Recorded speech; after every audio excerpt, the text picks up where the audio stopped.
1 on a Wednesday. What is up, Edmonton? Thank you very much for being here.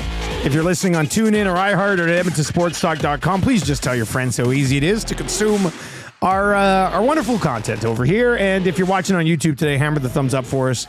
We've got a bunch of things to discuss, which we will certainly get into as we work our way through the show today. The oil stream today and every day, brought to you by our great partners over at Boston Pizza, where it is Pasta Tuesday every single day in January. So that's very exciting and delicious as well. And make plans to join us. We'll be at the Beaumont Boston Pizza on Monday for another live oil stream down in Beaumont. Looking forward to getting back to Beaumont. Me too. Hopefully the roads are good. They're a little soggy last night. The wind, my goodness. This week, actually, weather-wise, looks pretty good. But yeah, I'm looking forward to get to Beaumont. Pasta Tuesday, taking full advantage. I had it back-to-back days. I know you did. Thursday and Friday. I was start calling you Pasta Gazzola. And that's just fine. You be okay with that nickname? 100%. That makes sense. There's no shame there. I'd totally be okay with that nickname too if I were you. Thank you. Yeah. You can text us anytime, 780-218-9999, 780-218-9999 is where you can get in. Over on the nasty chat as well is where you can get in on top of it. And I know people are going to be, I was, first of all, last night, speaking of Boston Pizza, took Marshall to the game last night, big OV guy. He was a little bit torn. He had his Oilers hat on and his Caps jersey, and he's like, hey, I think I might be cheering for both teams. But then when Draisaitl scored, he actually got kind of frustrated. So he was, I think without McDavid there, like his guys are McDavid and Ovi. And I think without McDavid there, he wanted to see Ovechkin get the dub last night. But anyway, we went downtown, and I was going to take him to Boston Pizza, but that Boston Pizza across from the rink jammed. And we got downtown at like 10 after 5. I was like, maybe we'll sneak in, but there was like 20 people waiting outside. So I was like, yeah, I don't want to wait 20 minutes, and then he's not going to get to watch warm up and stuff. And obviously, kids like to do that. What was the secondary plan? Well, there wasn't one. Shoot. I was just like, we're going to Boston Pizza. And he's like, yes, because my kids love BPs. Yeah. And so then he's like, oh. I said, well, let's go. So we went out. Joey right around the corner. Did you say, let's go to fancy Boston Pizza? I said, let's go check out Joey. And then it was pretty packed. There's people waiting there. The Deluxe Burger Bar. Yeah. I was like, you know what? I like Deluxe. I've had it at the airport a couple times. It's good. Is it still at the airport or is it gone? I think it's still there. Local company. Yeah. I've had that. And so I was like, you know what? I'll go to the Deluxe Burger Bar. There was 2 open tables in there. Like it was just slammed too. And I found the 2 open tables. Reed Wilkes was just doing the track and field dance over there. It was hilarious. Yes. There was 2 open tables, but I went in. There's a reserve sign on both of them. So then I started thinking, God, I'm not going to be able to feed my kid downtown before the game. But then I came out and I looked across. I went to Kelly's and I said, yeah, sorry, he's just a small 18-year-old. They're like, okay, he looks like Tom. In? Yeah. Marsh, drop Tom's name. Yeah. And we might be able to get in here. Oh, right this way, sir. No, we went to this place called Amore Pasta. It's like right across. Yep. Right, wasn't there a Rosencrown right there before? And it's going to be an O'Burns right O'Burns away. is coming. Yep. So we went, and that was really good. It's like a Subway of pasta. Like you go in, you pick all your things, boom. Put it together. I can see why you eat out so much when you live downtown. It's right. Like there's a lot of right there. If I was a single dude living downtown, man, I'd be out every night too. And really quickly, like you find where like the deals are. So I eat for like $10, and I'm like, so you know where everything is. Day. Yeah. My goodness. So you guys ended up at. So we ended up. Pasta. He loved it. Yeah, he got the Fusilli Alfredo chicken, and I tried the spaghetti and meatballs. Great. We'll go back there for sure. Yeah. And then we went over. He got to watch warm up and stuff, and he was pretty excited. Reed texted us. He was up in the press box. He goes, "I think I see you guys." And Marshall loves Reed. He's like, "Daddy, is that Reed?" I said, "That's Reed." He's like, "Hi, Reed." It was just awesome. It was a lot of fun. Sitting in the crowd is a unique experience too. Did you get asked a lot of questions? By the way, bumped into a couple of nasties. Yeah. The one guy, great joke. He came by. And he stops and he goes, "Hey, just want to say a huge fan." I was like, "Oh, thanks, man." He goes, "No, I'm talking to Marshall." And Marshall didn't understand. He goes, "What do you say, Daddy?" I said, "Well, he joked. He said to me he was a fan, but then I said thanks, and he said he's a fan of you." And Marshall was like, "Well played." So he had the time of his life. Like we're driving home, listening to the post game show, and it's so awesome just hopping in the truck, and the post game show's just on. It was great last night listening. So we're driving home. And Marshall's in the back seat, and I could tell he was bagged. Like bedtime on a school night for him is like 8 at the latest. Oh yeah, and it's about like 10 to 10, And I look at him and he's tired. He's sitting in the back. He's got his hand on his fist, but he's smiling and he's listening. I said, "You're still happy, hey buddy?" He goes, "Man." He goes, "I just love listening to the post-game show." I said, "Yeah, that's good." He was laughing at Hernan when Hernan's like, "I can't even talk hockey anymore." Marshall was just, he was just loving it. So yeah, it was a fun experience last night for him to go to the game. And but yeah, there was these two ladies behind us in their 50s. It felt like they come to a lot of games, like but I swear to God, like 40 times in the game, they said, "Check him into next week. Check him into next week." I was like, "Oh my God!" And then they're referring to Hyman as Jaime. Go Jaime. Just really quickly, that's like also a derogatory term. What's that? Jaime. Oh, I see. I didn't even know. I'm sure that's not what they were doing, but and I know it comes from a sincere place, but where I remember this is some of the players were calling him that. Yeah. And because Belsey, Dusty, Tommy. Yeah. It's one of those, easy right? enough. That's how it works. Yeah. Using his last name and throwing a Y at the end. We got a few texts after they heard the players post game on our show. That was 2-3 years ago. And they're like, "Hey, that's actually derogatory towards Jewish people." Oh, man. And I had to look it up, and I don't really study derogatory terms. I had no idea. I try not to use any at all. The ladies obviously didn't know about it either. Yeah, exactly. But it is indeed. And then I went and talked to Nuge, and I was like, "Hey, by the way, this." And he's like, "Oh, damn, I got to tell the rest of the guys." And they haven't used it since. Yeah. Makes sense. They call them Heims. Yeah. I mean, that's one that you could definitely do. So these ladies are saying that. Yeah, but they were got just, their nickname, it was kind of funny, but the hit him into next week, check him into next week thing got a little bit annoying, but I had a 9-year-old sitting there cheering like crazy for the Washington Capitals, so I'm sure they were pretty annoyed with him as well. But it was a fun game last night. I thought post game was interesting. You guys did bring up it is the same thing all the time. I wasn't off. No. I watch most of the shows because I'm usually at home, so I watch them while I'm prepping for the next day. So I'm watching them and I'll chime in, and I think I would have more time for the criticism of Stuart Skinner if it wasn't all the time from people. Right. You know what I mean? And look, I'm not sitting here. That second goal last night was awful. That simply can't go in. Logan Thompson wouldn't have let that in last night, and that was essentially a difference in the hockey game. Mm-hmm. So, I mean, that goal sucked last night. But after the way that I view it and it's not everybody, but I mean, I heard it in the crowd last night. People were like, "Oh, Skinner." You see it on the texts. You see it. There's some people who just have a grudge against him for some reason and will never accept anything. Yeah. But I would say, to me, people just sort of, every time the Oilers lose, it's on Stuart Skinner. That's the sense I get on the post-game show, not from you guys, but from the people commenting in. And I think proper criticism would go a lot further if it only came up when it was warranted. Valid. Right? It just 100%. I think it frustrates me. First of all, Hernan had a Latino heat moment, and I hope that's what Marshall was laughing at. That's what he was laughing at. Even I started chuckling when he was popping off, and I'm like, there it is. I missed that. It's so good. And there was a few texts. So I'm not singling anyone out, but there were a few texts that pointed out the sub 800 for Skinner because he let 3 goals in on 14 shots. And no, that's not good. I'm not defending him allowing 3 goals on 14 shots, but they go to those stats right away, and that's their case and their argument. Good goalies have bad games, and good goalies have nights where their averages look like dog crap, like Skinner's did last night. But that's not the reason why they lost. That's not the reason. That's not the players on the team aren't going, "Oh, Stu was sub 800 again tonight.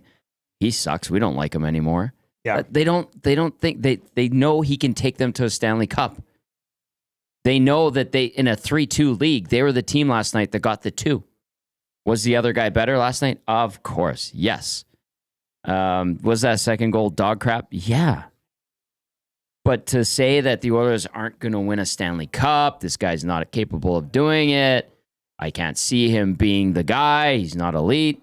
The not elite thing, I have time for that. But those other arguments that we see time and time again, I'm just like, come on, you guys. Like, he literally took you to Game 7 of the Stanley Cup final. They gave up one other goal. The other team won by 1. Like, that's why I brought it up yesterday, and that's where it came from. Was sub 800 again? That can't happen. You're right when you say that, but the guy, like, people were like, there was a text last night, I didn't read it, that said, when was the last time Stuart Skinner won these guys a game? Literally 8 days prior, against the Los Angeles Kings in what was being dubbed the biggest game of the year. Yeah, he was their best player. That's the last time. Yeah, that's... They had a shutout later in the week, too. Your reaction, 780-218-99. This wasn't where I wanted to start the show, but no, I mean, there's some good comments coming in about it. But can I just add one last thing? Because I know we've decompressed after a night. We could talk about it. Lots to get out of course, on the show. Coop, in our EST chat last night, snapped photos of the AI-generated chat summary. Oh, I saw that. And I thought these were brilliant because it sums it up. I get a chuckle out of it. Listen, we like to have fun. If you can't trust AI, what can you trust? Yeah, okay. Skynet, look out. Chat summary, auto-generated experiment, quality may vary. Yeah, keep that in mind. This first one that Zach Decum sent us was, viewers are criticizing the Oilers goaltender, Skinner, for letting in 3 goals on 14 shots. They're also questioning whether he is the right goaltender for the team. And then he follows up with the second AI-generated chat summary. Again, quality may vary.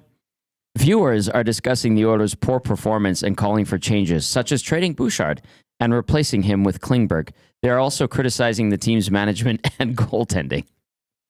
I love that. Like, you could just put that out after every game. Yeah. Like, you just put those two things out after every single game. Exactly. Okay, so a couple just quickly on the Skinner thing. 780-218-9999, 780-218-9999, or in the nasty chat as well. Big Uke says, yeah, if it wasn't the same thing from like the same guys every time they lose, it would carry a bit of more weight. Good point. In my opinion, moving forward. Kelvin says, and Kelvin, sorry, I think I've referred to you as Kevin multiple times. I did that when Kelvin was on the hang up, and I apologize. I never really saw the L in there, so that's my bad.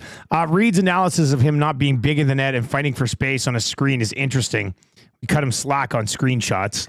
Loomis is in and says it's easy to blame goaltending. A lot of the failures have been defense leading to dangerous chances, but also Skinner has let in some softies. Yep, that's fair. Yeah, he has. I mean, but it's just when you're blaming him for every single loss, you're starting to lose traction with me.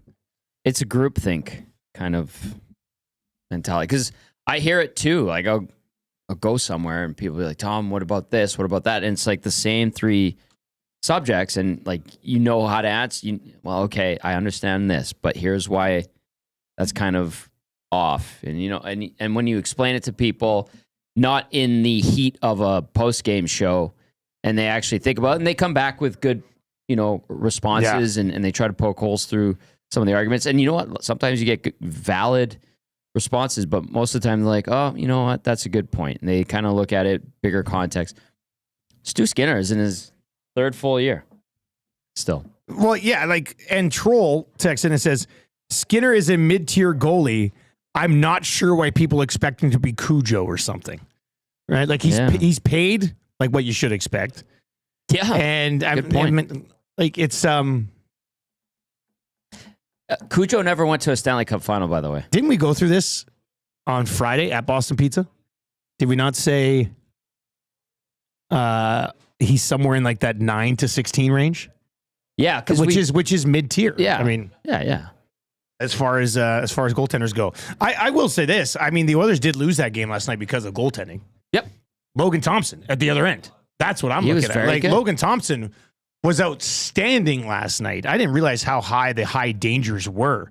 Like, I didn't Like, I thought he was very, very, very good. I didn't think he stole that game, but he should have been the first star of the game last night. He was second star, but he should have been first star. 2 regulation losses all season. I know he was nicked up for a bit, and Steve Wino was letting us know that actually they were sharing the net with Charlie Lindgren. There's more of a rotation than anything. Yeah. It's just, but Logan Thompson's having a phenomenal season. He made some great saves. The other thing, too, Washington only getting 14 shots. I said it on the hangout. I think the Oilers actually defended well last night. Yeah, they did. Yeah. I thought, and this is why I have a question. Like, I thought they played really well last night. They looked like the better team last night. They dominated the shot clock last night. They dominated the grade A's last night. We've got our Popeyes here. Maddie, you just sorting through it? I just ordered a bunch of random stuff. Smells amazing. Well, I mean, the value menu items I'd like to show off. I think that I got like the nuggets. I got a chicken wrap or something that we can just show off on the show, and then just dish out the fries and sandwiches to the boys and stuff. Should be in there anyway. No wonder everybody's here today. Yeah, sticking around trips, like hanging around. Like Uber Eats is where we got this. It actually arrived earlier than it said. Are we missing stuff, Manny? Why? Maybe you cross them off as they put them in the bag. That would make sense. We'll get to your Popeyes headlines in a second. So I'll ask you, the fans, this. And you can text us 780-218-9999 over in the Nasty Chat. Is it okay to be okay with a loss? Yeah. Because I'm okay with that loss last night. They outplayed maybe the best team in the league by a significant margin. That team's goaltender played a very good game, and you didn't have the best player in the world on your team for that game. Like, I don't know how you can necessarily be like angry or disappointed in the loss last night. So that's why I wonder with fans, like, is it okay to just be okay with a loss? Like, in theory, no. You want to be upset about a loss, and if you're on the team, but if in the grand scheme of things, like last night, I'm like, I look at this last 2-game segment, the Vancouver game, you know, the opportunity to wrap that trip running up. On fumes. Oh, yeah, and I understand that. This is the first time, by the way, the Oilers have back-to-back regulation losses since early November. New Jersey and Vegas is who they lost to. I heard you say that last night. Yeah, so that's worth noting. They're usually good at nipping this in the bud. Thanks, Matty. Thanks, buddy. Mac and cheese, all right. Yeah, we got. I got you a side of mac and cheese, buddy, because I know you like it. I love the mac and cheese. See these little value menu These items? are great. Look at this. This is perfectly. This is the mini chicken sandwich. Perfect. From Popeyes. Black and ranch. Maddie, can you throw that Popeyes spicy headlines thing up? And then we got I got this without tomatoes. Do you mind if I have this one? I don't mind at all. This is the mini chicken wrap. It's on their value menu. And then we got nuggets, and I know you love that mac and cheese. I do love. Thank you. So I got you a mac and cheese as well. And then I just got a bunch of fries and sandwiches for the boys. Just dish them out. Just put them over there and let the guys pick. I'm okay. I don't care. I got another lunch meeting after anyway. So yeah, that's okay. I'll just wrap up with this. Is it okay to be okay with a loss? In theory, no. But when you look at it, who the Caps are, who the Oilers are missing, how the game went, how they performed, I look at that one and I go, well, that one doesn't sting as much as the Vancouver loss. Doesn't sting as much as losing to the Ducks or the Penguins. You look at that one and you go, you knew it was going to be a good battle. They gave you a good game. They had a better start, too. They were much better to start the game than they were in the previous few. So there were good things there, and ultimately they came up short. And again, in a 3-2 league, they scored the 2, and their goalie let in a crappy one. Lots of good reaction to this. 780-218-9999. Loomis says, I think it's okay. I think it's fine to be okay with a loss, but it doesn't mean you can't critique a loss. That's a good point. 100%. That's a great point. Yeah, there are reasons they didn't win, but I was still like very much okay with the way they played, especially without Connor McDavid. But he was now, when it comes to critiquing a loss, let's do that. Power play, bad. Power play.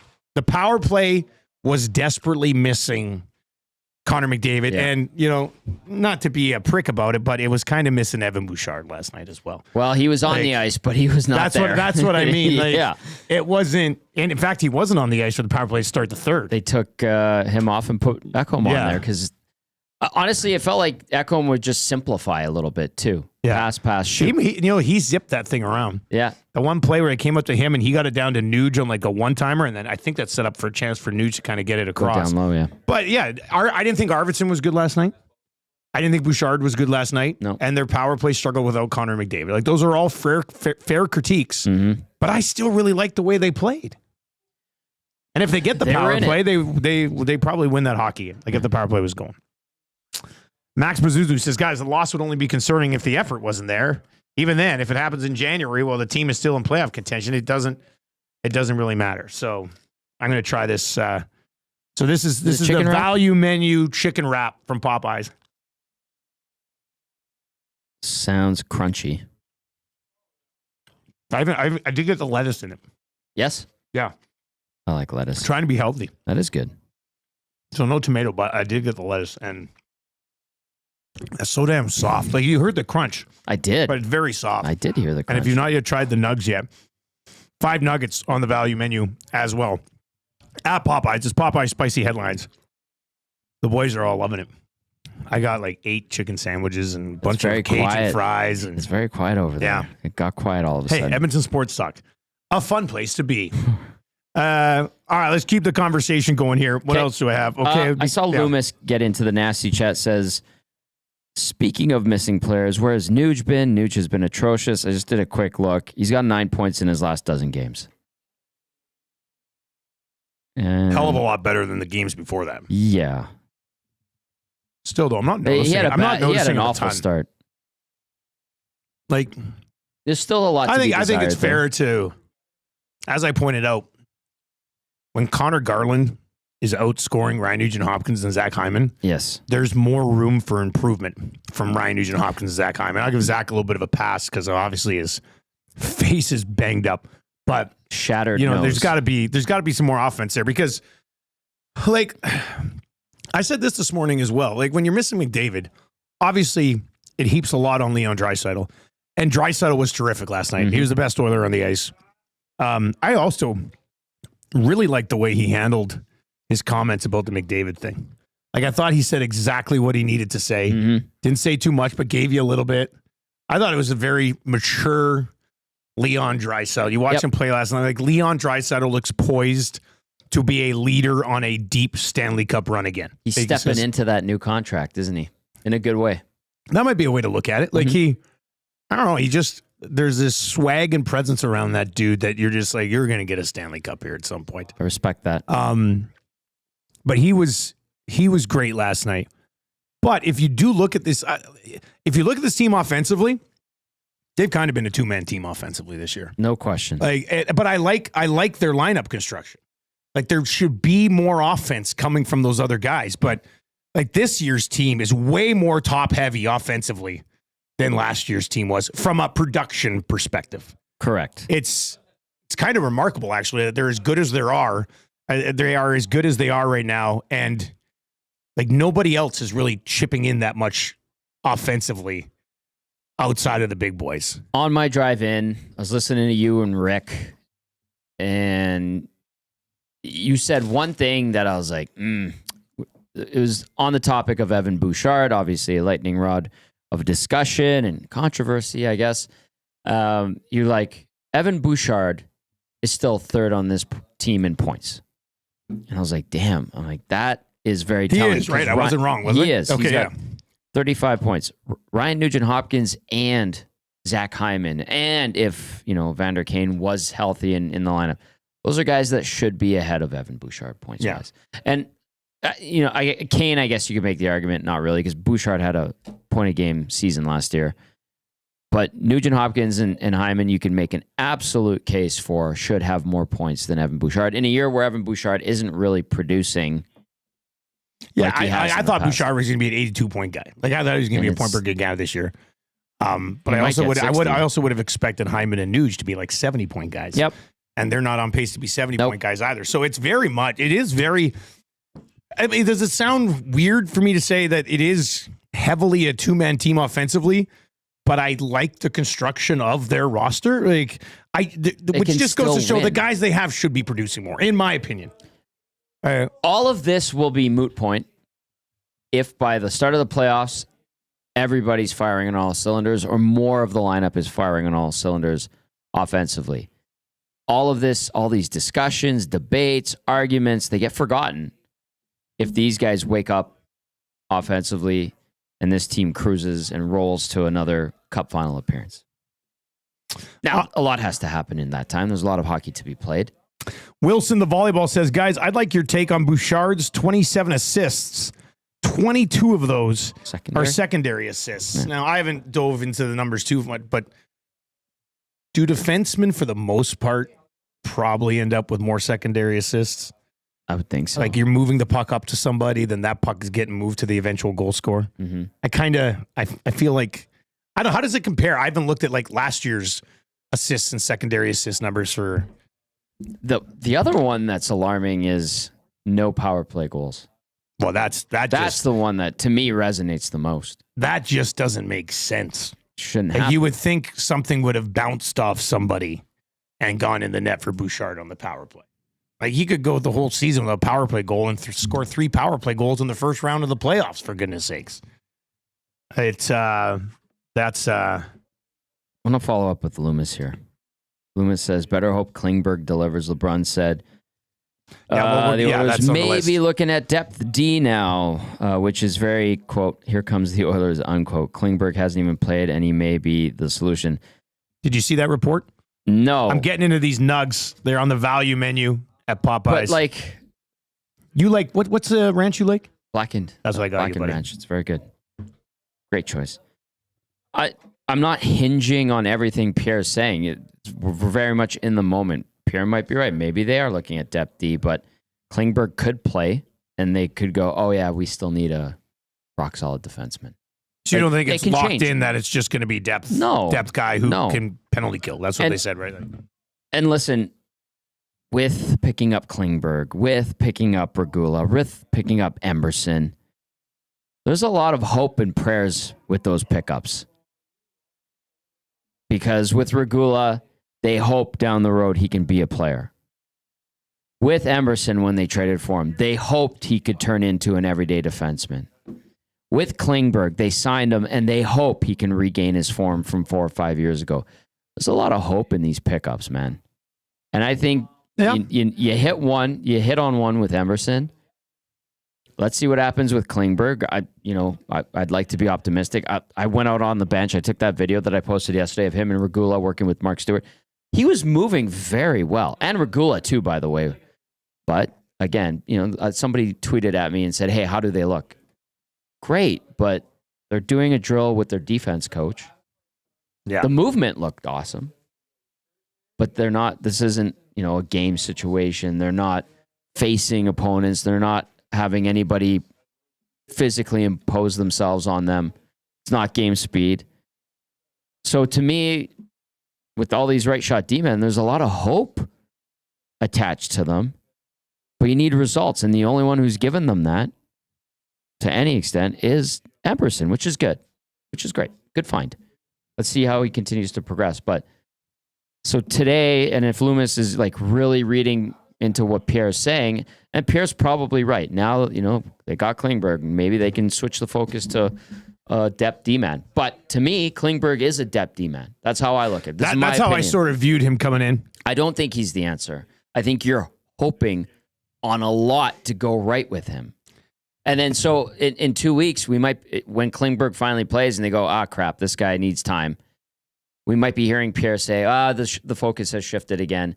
Edmonton sounds like they're looking for a stalwart defenseman. Like that's how these things play out. So Loomis brings up a good topic of conversation there. That's what I'm saying.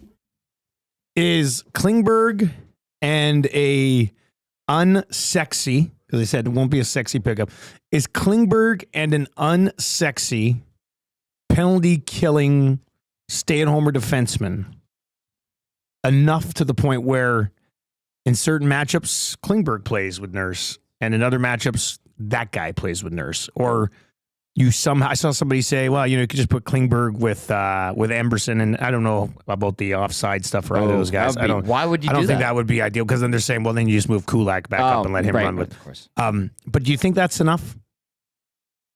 Maybe. We can't truly answer this question until we see Klingberg and how the surgeries have helped his ability to defend.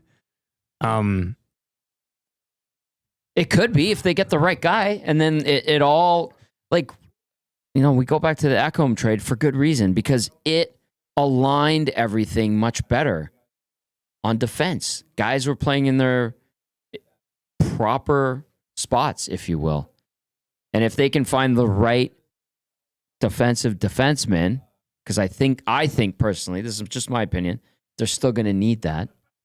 And it's the type of D-man, whoever it may be, whatever names are being thrown out there, regardless, if they find the right guy and it cements the back end, bumps guys down, Kulak doesn't have to slide to the right side all the time with Nurse, it could be the what could pave the way to a Stanley Cup. It could be. Will it? Time will tell, but... Couple of comments on this unsexy defenseman situation. Scott on a hotel balcony in Beaumont, which is hilarious because Beaumont doesn't have hotels. Ew. And then Bronco Nick was asking over in the nasty chat as well. Do you guys think there's any chance they could pick up Ceci at the deadline and slot him back in there? Good question, but I don't think so. Like, again, just me, I don't think so. I think been there, done that. Because there's always this penchant, it seems like, going back to guys that have been here before. Yeah. And sometimes that ship has sailed. They're not coming back. Sometimes you hear about Larson and Eberle. Actually, there was some legs to what could have been last year before he signed that extension with Seattle. Anyway, that's beside the point. Like Hall, his name came up last week. It's like, guys, basta. Cut it off with the going back to guys that have been here already. No, I don't think so. I personally don't. I think they've moved on. I think I might have a little bit of time for it, but I know what you're saying. Yeah, I understand it. A guy who knows your team very well, fit in with the group very well. Oh, yeah. And if it's like, we need Ceci in there tonight. Oh, no, we need Klingberg in there tonight. Mm-hmm.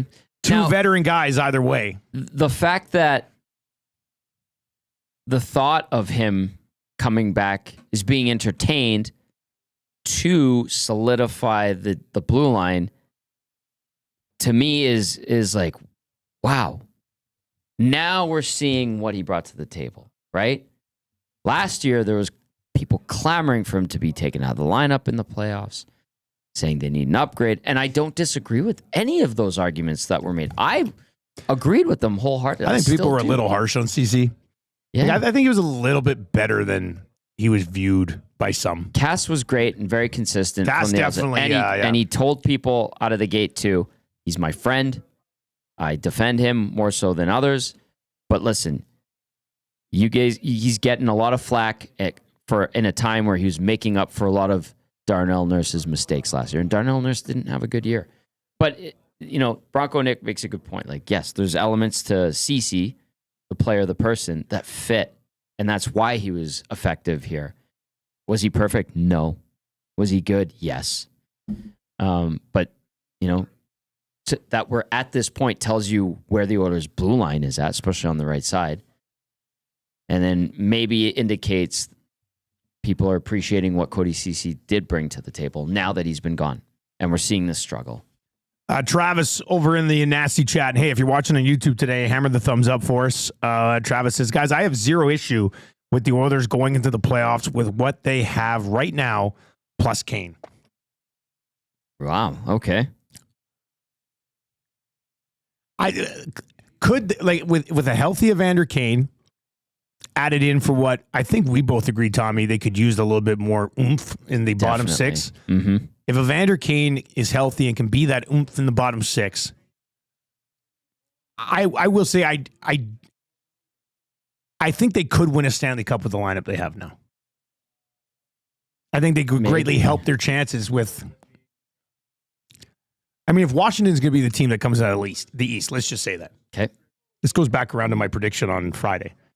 If Washington and the team's coming out of the East and the Oilers have McDavid, like they dominated them last night. What do you think they're going to do with Connor McDavid with a Stanley Cup on the line the year after he blew it? Like I think they would take the Caps to the woodshed in a Stanley Cup final. Honestly, I so I'm kind of with you, Travis.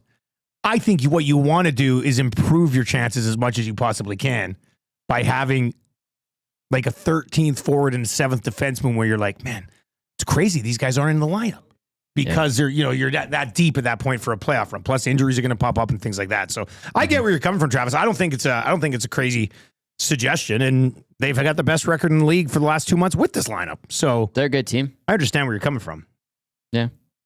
If I were to like push back on it, I would say, okay, you're hoping for Kane to come back effectively if he's healthy, and with the right mindset too. That's important, I think, to note. And then you're also hoping that the Klingberg signing pans out. And if those things do happen, good. Yeah, I get it. It's possible. I'm not sure you find a better nug. Can I have one? Of course. No, Tom, you can't. Of course you can. Put it back. I got this for you.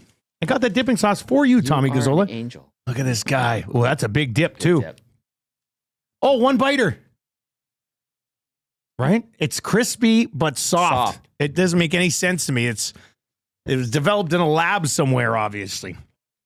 I love lab chicken. It's delicious. Who doesn't love lab chicken, man? Okay, so just back to last night's game. What did you think with McDavid out? What did you think of the decision to go Henrique, Hyman, and Skinner, and then Nuge with Matthias Janmark and Brown, as opposed to Nuge with Hyman, who he usually plays with? Yeah, just bumped Skinner up and then just leave Henrique with Janmark and Brown. I didn't understand it. It's very much surprised me. Like I started watching the game and I was like, wait a second, what's going on here? Yeah. What do you think was the main driver behind that? I don't know. Maybe like a pre-scout on Washington, where they thought that certain lines that bring certain aspects to their game. I really don't understand those combinations, but maybe they saw something in the numbers or tendencies from the Caps that if they put Janmark with Nugent Hopkins, it might work. It just seemed square peg round hole-ish, and they experimented with it. Once again, I mean, I looked at those and I was just like, I don't know about that, but okay, that's why they do what they do and get paid to coach and scout, and I didn't make a ton of sense to me, but we're broadcasters. They heavily outshot them, and we're at 87% on the deserve to win-o-meter. So I still love the fact that a deserve to win-o-meter exists. Yeah, it's a bit silly, but whatever. Do you think they so 2 more games without McDavid? Do you think they just leave those lines the same? You think they shuffle? Think they shuffle them up? People were joking when we were reading. We saved starting lineups till we got the Oilers lines, and we had 3 different combinations. Tony, who's at the rink, put some out there when the teams hit the ice for warm-up.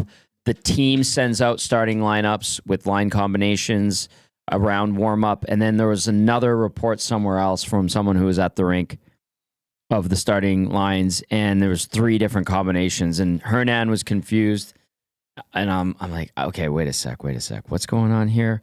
And I don't know, like I honestly was just like, okay, who's going out? There was people texting in saying these lines won't even make it past the first period, and I laughed and then thought to myself, that person may be right.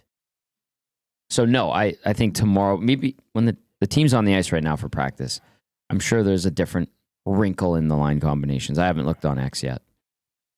Yeah, if anybody's seen that, I've been browsing around here. I haven't seen anything either. Send that our way. If you see anything, fire that over. 780-218-9999.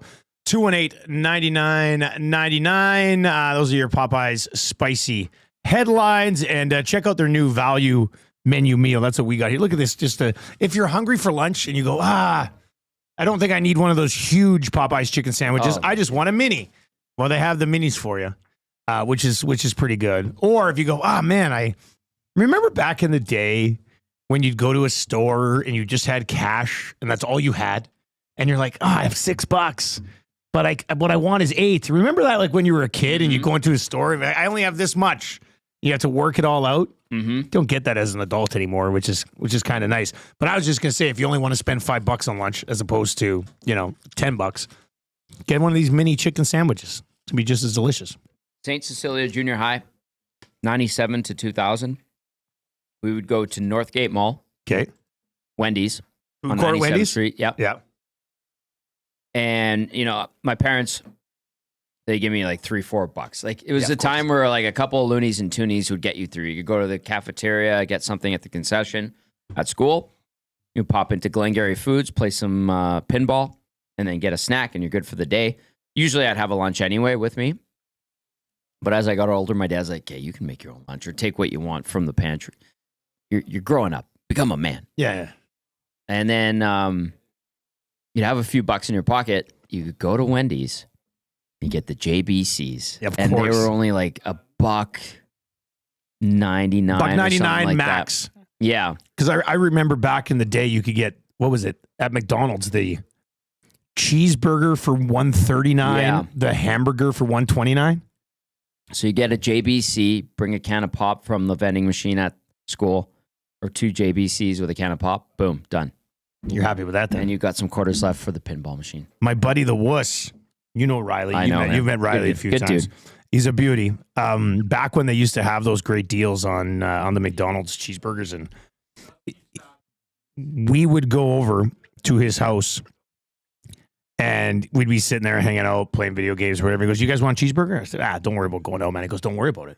And you go to his deep freeze, and he'd have like 60 McDonald's burgers in his deep freeze, and then he'd be like, "Just pop it in the microwave. 30 seconds. Here you go." So he would be dishing out. Jeez. It was he was a forward thinker. That is. What can you say? The wuss was ahead of his time. That's clutch. He was ahead of his time. It was I mean, for a bunch of 16, 17, 18-year-old dudes. You're eating anything. We were loving it. Yeah. He also he worked at Zeller's in Cranbrook, and he would bring all the slightly out of date chips that they couldn't put on, and he'd bring those to his house too. And it was Who cares? Yeah, just bags of chips and cheeseburgers everywhere at the wuss's basement.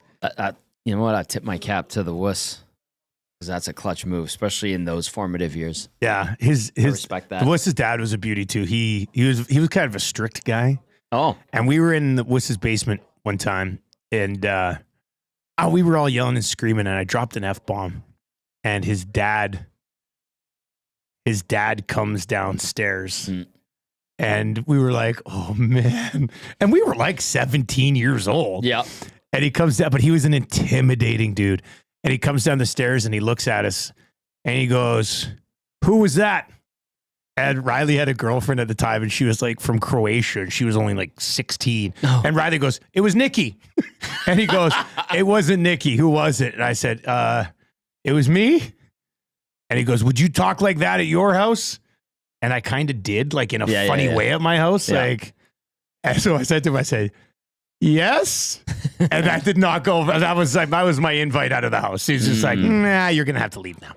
Damn, he kicked you out. Yeah. But not even a warning. I was allowed back, but that was just like a message, like, "You're out today." And then, you know what? Next time I was over at the wuss's house, I didn't swear. Yeah. Well, it was effective.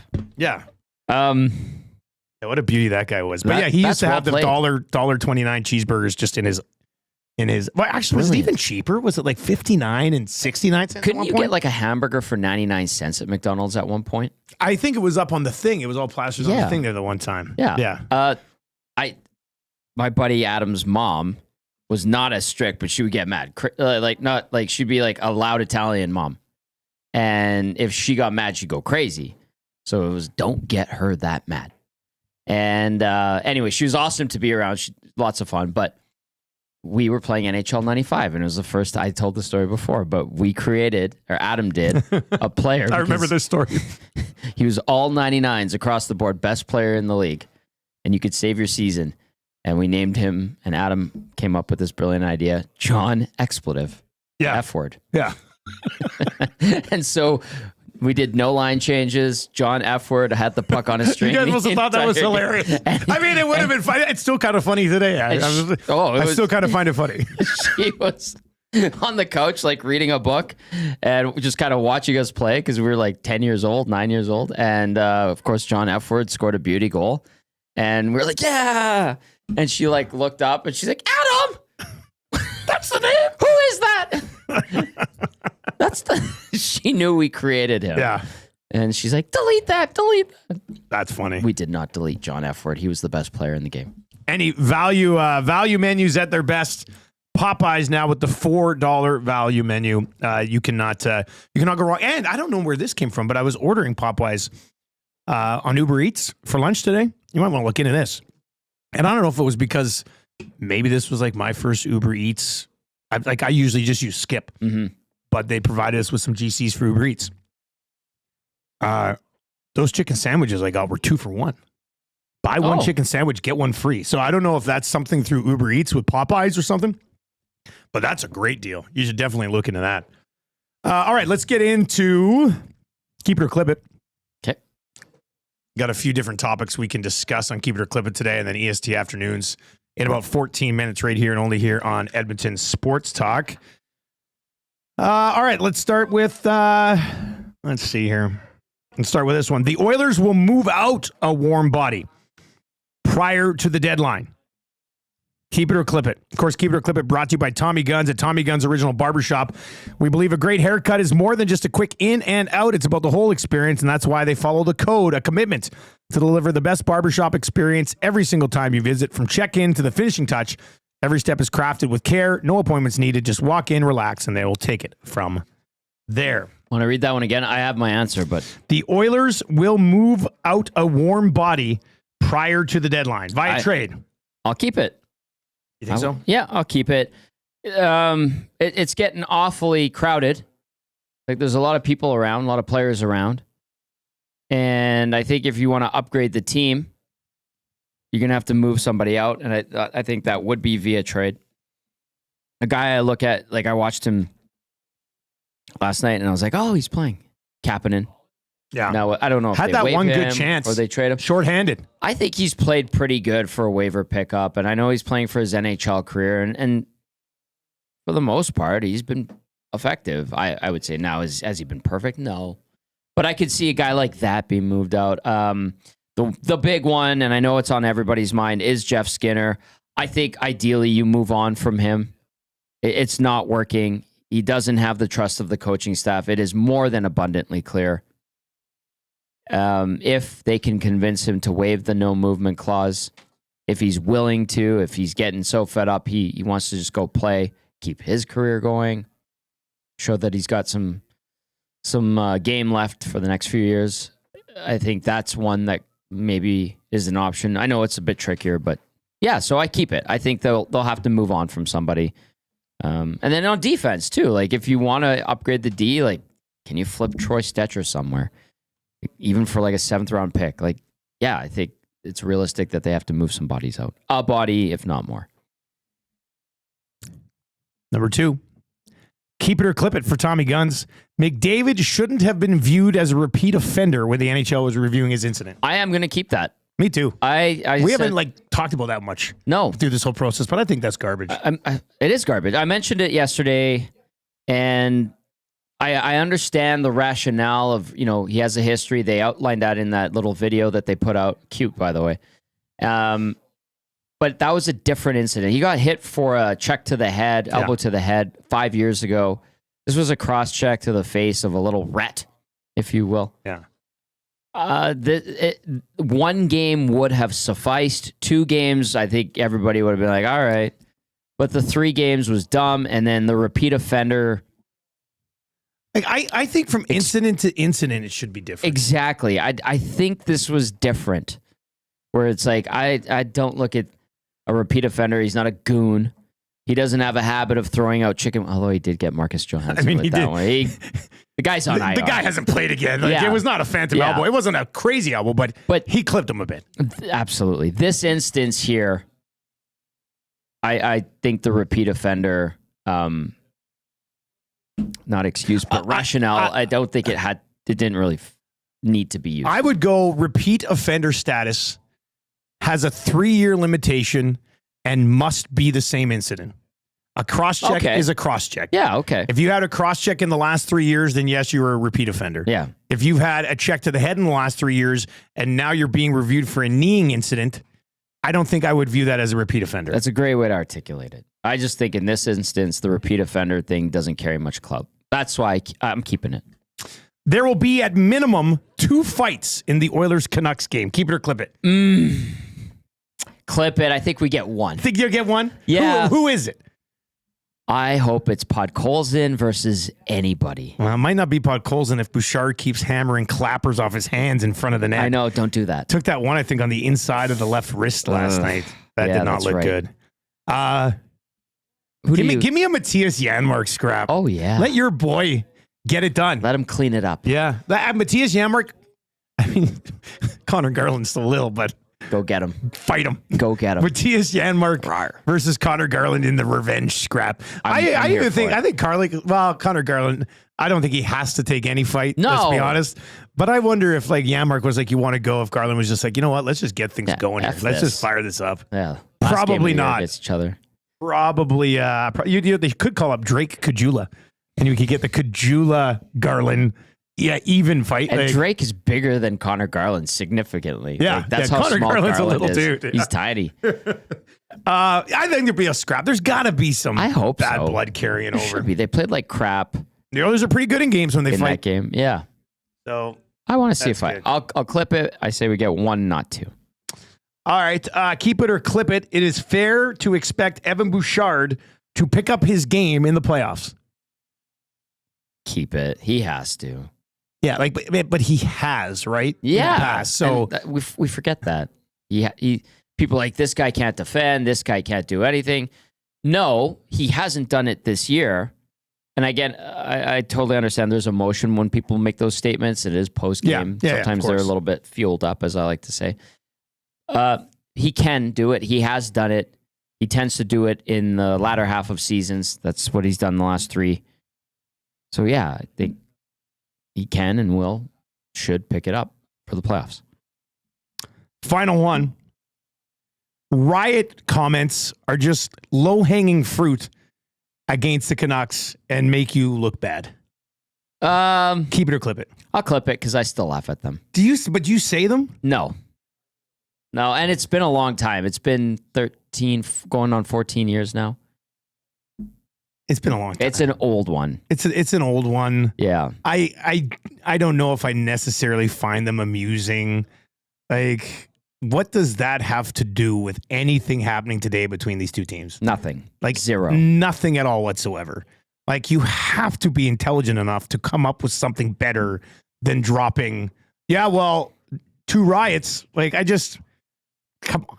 Yeah, I would give more props and probably laugh if someone came up with a clever, like, look at that. Canucks fans are actually agreeing with one another and see eye to eye because everyone there is so snooty and full of themselves and has their heads up in the clouds or up their butt or whatever. Like something along those lines. If you came up with something like that, it's like, yeah, because everybody there is pretentious for the most part. There's got to be something. You can tap into there's got to be something new. Yeah, they're mostly assholes out there.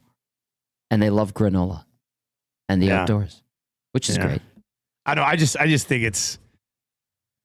Well, to me, fans, you guys can do whatever you want. I think it's kind of low hanging fruit for members of the media to. Nobody's to do something like that. Like, one. it seems kind of silly. It was a long time it seems kind of childish. Really. I'm gonna go home and play video games. I'm kidding. 780-218-9999, 780-218-9999. Jared says the riot comments are so old, but it's hilarious because it somehow still bothers my buddy who is a Canucks fan. Well, because it was embarrassing for Vancouver and they had just come off an absolutely phenomenal Olympics. The world got to see what Vancouver was in a beautiful way. Seriously, in terms of like. On the playing field, Canada was fantastic. And then it all gets tarnished and smeared by the same city doing it to itself because their hockey team lost. I think it is a black mark and it is embarrassing. And if you are from Vancouver, I totally get it. So, James says fans should be supportive and pump the Canucks tires. Remember that one? Remember the pumping of the tires? Yeah, was that Luongo and Thomas? Tim Thomas. Yeah. That's kind of still funny. That's a good one. I think that's a deep pull, James. That is. And I like that one. Like the other one, low-hanging fruit. That one's funny. That's creative. We had a riot here on White Ave in 2001, and it was bad. It wasn't Vancouver bad, but it was bad. Like it. So it has. So stupid things happen. That's the other thing too. People get drunk and yeah. Yeah. Nobody's perfect. All right, that's going to do it for the oil stream today. This is great. Shout out to Popeyes for hooking us up with some. Please have this last one. No, you have it. Tony. Okay, thank you have it. Well, that was quick. I thought you would say no, you have it. Then I would have want had it. No, I don't want it. I got the rest of this this wrap that I'm going to get to. Check out the value menu at Popeyes on Monday. Make plans to join us. Boston Pizza, Beaumont. We will be live out there as well. EST afternoons coming up from 1 until 3. The Reed Wilkins Show from 3 until 6 as well. The conversation continues on the Edmonton Oilers, who played well last night but come up just short against the Washington Capitals. As always, the oil stream brought to you by Boston Pizza. For Tom Gazzola, I am Dustin Nielson. I'll talk to you tomorrow morning at 6 o'clock. Have a great afternoon. Take it easy.